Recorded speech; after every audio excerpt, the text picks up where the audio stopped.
UP के हमीरपुर में गौ सेवा को लेकर जिला अधिकारी घनश्याम मीना की अनोखी पहल देखने को मिली, जहां पर हमीरपुर में बनाया गया प्रदेश का पहला गुड़ बैंक। गौशाला में रखे गए अन्य गौवंशों को स्वास्थ्य के लिए स्थापित किया गया गुड़ बैंक।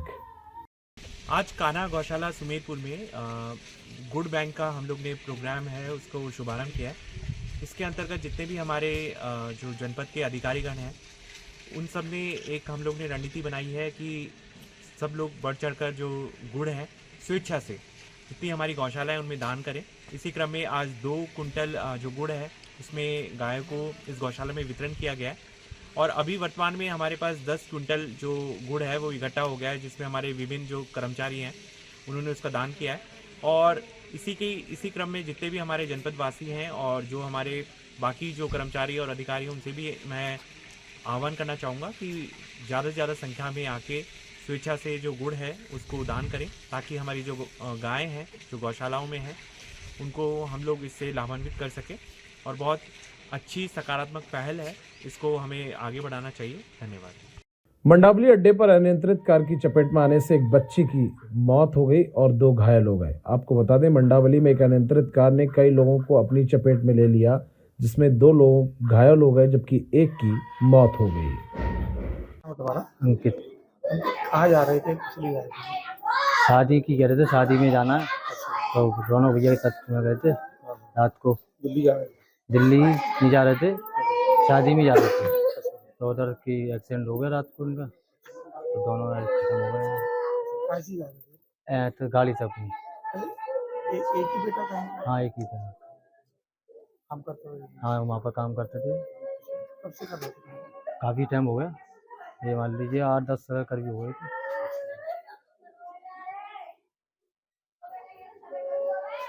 साथ में रौनक जा रहे थे? हाँ, रौनक भैया साथ में जा रहे थे। कहाँ पर हुआ था? ये नोएडा हाईवे की बता रहे हैं, नोएडा हाईवे पर हुआ है, खनौली में। मौके पे कितने? ये पता नहीं है, हम तो हॉस्पिटल से लेके पहुँचे थे हॉस्पिटल, तो हॉस्पिटल से लेके आए हम तो। ये यूपी के बांदा में सीएचसी में मानसिक स्वास्थ्य संबंधित शिविर का आयोजन किया गया, जिसमें सीएम ने फीता काटकर उसका उद्घाटन किया। मामला बांदा जनपद के बबेरू सामुदायिक स्वास्थ्य केंद्र का है, जहां आज मंगलवार स्वास्थ्य केंद्र परिसर में सुबह 10 से दोपहर 3 बजे तक मानसिक स्वास्थ्य संबंधी विशेष शिविर का आयोजन किया गया। सामुदायिक स्वास्थ्य केंद्र पर कैंप लगाया गया था। किस प्रकार का कैंप था ये हमारे हर ब्लॉक में मानसिक स्वास्थ्य शिविर लग रहा है। इसका मुख्य उद्देश्य है कि मानसिक बीमारियों के बारे में जो गांव की पब्लिक है, शहर की पब्लिक को भी जागरूकता कम है। तो एक तो जागरूक करना, दूसरे इस टाइप के मरीजों को पहचानना और उनको इलाज करना जी, ये कैंप है उद्देश्य। यूपी के वाराणसी में एसटीएफ की टीम ने वाराणसी कमिश्नरेट के लंका पुलिस को साथ लेकर डाफी टोल प्लाजा से 400 किलो गांजे की खेप पकड़ी है। ये कार्रवाई एसटीएफ ने मुखबिर की सूचना पर की। ट्रक चालक को भी गिरफ्तार किया है। और क्या है पूरा? हमारे वरिष्ठ अधिकारियों के निर्देश पे जो संगठित अपराध होता है और माफियाओं के खिलाफ जो ऑपरेशन चलाया जा रहा था, उसमें हमारी एसटीएफ यूनिट लखनऊ और लंका पुलिस ने एक संयुक्त कार्रवाई में आज डाफी टोल के पास से लगभग 11 बजे के आसपास, ये हंडिया के रहने वाले हैं महेश मिश्रा, इनकी ट्रकें हैं, इनके ट्रक सहित उसमें से 17 बोरों में 4 कुंटल गांजा जो आसाम से ला रहे थे और इसको भटिंडा लेके जाना था, पकड़ा है। और हमारी पुलिस ने बहुत ही अच्छी कार्रवाई की है। और ये अब बाकी का काम, इनके बैकवर्ड और फॉरवर्ड लिंकेज हम पता कर रहे हैं कि कहाँ से लेते थे और कहाँ किसको देते थे।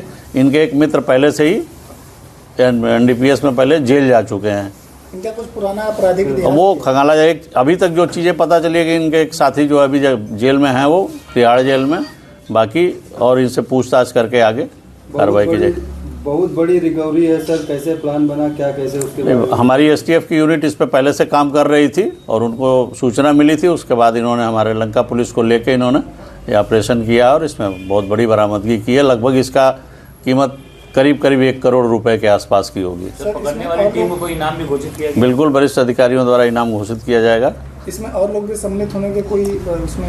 अब वो पूछताछ हम लोग अभी पकड़ के आए हैं, तो इनसे पूछताछ किया जाएगा। जो फॉरवर्ड बैकवर्ड लिंकेज मिलेंगे और जो इनके सहयोगी मिलेंगे उनके विरुद्ध भी विधिक कार्रवाई की जाएगी। कितने सालों से काम कर रहे हैं? ये पिछले 5 सालों से, जैसा कि इन्होंने बताया कि इस धंधे में लिप्त हैं पहली बार ये अभी जब जो इन्होंने बताया कि पहली बार ये पकड़े गए, इनके साथी एक पकड़े जा चुके हैं पहले, वो जेल में है। सर कोई पैरवी के लिए आपके ऊपर प्रेशर या दबाव कोई ऐसी? नहीं, काहे को प्रेशर, कोई प्रेशर नहीं। ये किन्हीं के काम करते हैं या खुद का ये काम? नहीं, इनके ट्रक अपने हैं, कई ट्रकें हैं इनकी, और ये खुद चलाते हैं। और 1 कुंटल का ये लगभग 1.25 लाख रुपए लेते हैं पहुंचाने का, आसाम से ये माल पंजाब। किसका है, कुछ पता चला है? ये बताया है, वो अब विवेचना की चीज़ है, उसको सारी चीज़ें हम प्रेस में नहीं दे सकते। तो उसमें हम चूँकि आगे कार्रवाई लगभग 1.25 लाख रुपए 1 कुंटल का पहुंचाने का लेते हैं आसाम से पंजाब या जहाँ दूरस्थ जाते हैं। तो इसके पहले भी क्या जेल जा? अभी तक तो इन्होंने जो बताया नहीं, अभी हम लोग पता कर रहे हैं अपने स्तर से। Thank you sir, thank you sir. UP के मुरादाबाद में जुए के अड्डे पर कोतवाल कुलदीप सिंह तोमर ने छापेमारी की। सर्राफा कारोबारी सहित 9 लोगों को मौके से पुलिस ने गिरफ्तार किया है। जुआ अड्डा चलाने वाला संचालक अभी फरार है। यूपी के मुरादाबाद के जनपद के मूडा पांडे थाना क्षेत्र के सीकमपुर गांव में चल रहे भोलू सा मियां के मेले के आयोजन में बारवालाओं का अश्लील डांस हो रहा है। बारवालाओं के अश्लील डांस का वीडियो सोशल मीडिया पर तेजी से वायरल हो रहा है।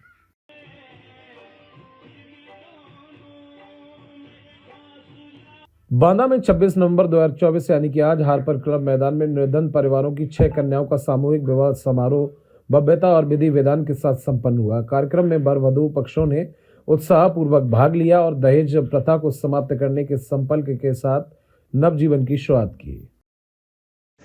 आज आप लोगों के द्वारा यहाँ पर सामूहिक विवाह कराया जा रहा है, किस तरह से आप लोगों का कार्यक्रम चलाया जा रहा है यहाँ पर? यह कार्यक्रम जय श्री महाकाल सेवा समिति के तत्वावधान में आज समाज में जो दहेज रूपी कूड़दानों ने अपने पैर फैला रखे हैं, धनाभाव के कारण गरीब कन्याओं के विवाह में जो निरंतर बाधाएं उत्पन्न होती हैं, नाना प्रकार की अशुभ घटनाएं सुनने को मिलती हैं, इसी को दृष्टिगत रखते हुए जय श्री महाकाल सेवा समिति ने ये अपने तत्वावधान में जगह जगह जनसंपर्क करके और गरीब परिवार की कन्याओं को दाम्पत्य जीवन में बांधने का सामूहिक कन्या विवाह के माध्यम से एक ये बीड़ा उठाया है।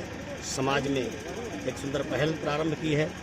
उसी के उपलक्ष्य में ये बांदा हार्पर क्लब में आज दिनांक 26 नवंबर को 6 जोड़ों का विवाह संपन्न हुआ। यूपी के आगरा में पानी के गड्ढे में डूबने से एक युवक की मौत हो गई। आपको बता दें, बीते सुबह पानी के गड्ढे में युवक का शव तैरता दिखाई दिया। वहीं मौके पर स्थानीय लोगों ने पुलिस को सूचना दी। यूपी के ताज नगरी आगरा में मेट्रो लाइन की खोदाई जाने बवाल बन गई है। घनी आबादी क्षेत्र से मेट्रो ट्रेन की अंडरग्राउंड खोदाई के चलते सैकड़ों मकान जैक पर आ गए हैं। दूसरे शब्दों में कहें तो सैकड़ों मकानों में दरारें आ गई हैं, जिसके चलते करीब 8000 की आबादी दहशत के साए में जी रही है।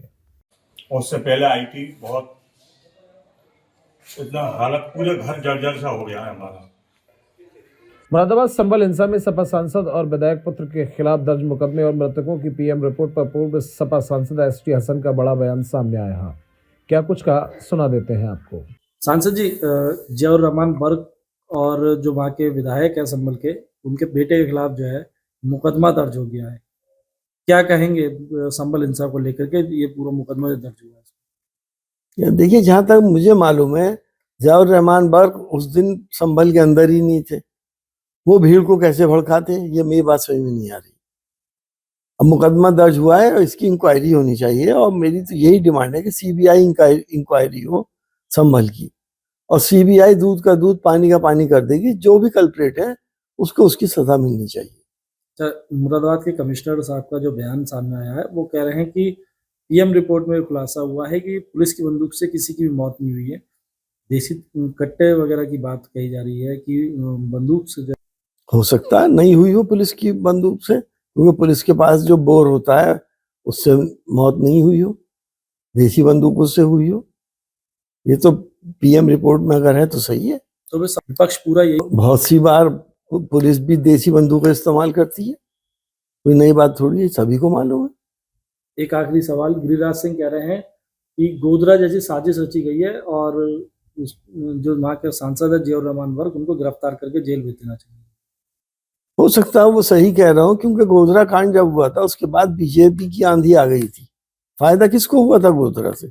उस वक्त भी गोधरा कांड के ऊपर बहुत सवाल उठे थे, और आज भी ये सवाल ये उठ रहे हैं, क्योंकि कम्युनल माहौल करने के बाद किस पार्टी को फायदा होता है मैं और आप अच्छी तरह जानते हैं। तो ये हो सकता है कि गोधरा वाला एक्सपेरिमेंट संभल में भी किया गया हो, चुनाव होंगे और होते ही रहते हैं। पूरे देश में एक संदेश जाता है। मुरादाबाद के बिलारी में भीषण सड़क हादसा देखने को मिला, जिसमें एक युवक की मौत हो गई। कोतवाली बिलारी में एक भीषण हादसा हुआ, जिसमें स्कूटी और ट्रैक्टर ट्रॉली आपस में टकराए, जिसमें सजल गुप्ता उम्र 25 वर्ष पुत्र राकेश की मौके पर ही मौत हो गई।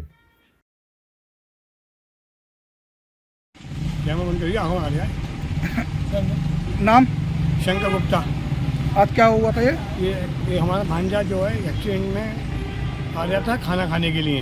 बीच में एक ट्रॉली गन्ने ट्रॉली ने उसको बीच टक्कर मार दी, जो उसका बीच में पहिया होते उतर गया, वो हाथ का मर कर गया। क्या नाम है इनका? लड़के का नाम है सजल गुप्ता और पापा का नाम है उसके राकेश गुप्ता। कहाँ के रहने वाले हैं? शाहबाद के रहने वाले हैं सभी। अच्छा। और बिलारी अब ये रहने लगे हैं, जिन्हें किराए पे रहते थे सरकारी के सामने। बोलो। मेरा नाम नीतू गुप्ता है और मेरा जो भांजा मरा है एक्सीडेंट में, वो मेरा भांजा था। सजल गुप्ता नाम था उसका और ये पापा का नाम राकेश गुप्ता था। और एक ट्रैक्टर ने उसके टक्कर मारकर उसके ऊपर पहिया चढ़ गया और अभी तक पुलिस कुछ कार्रवाई नहीं कर पाई है। बस आंसू दे रही है कि पकड़ा जाएगा। अभी कुछ कार्रवाई नहीं हुई है और हमारा भांजा चला गया, क्या करा जाए बताइए।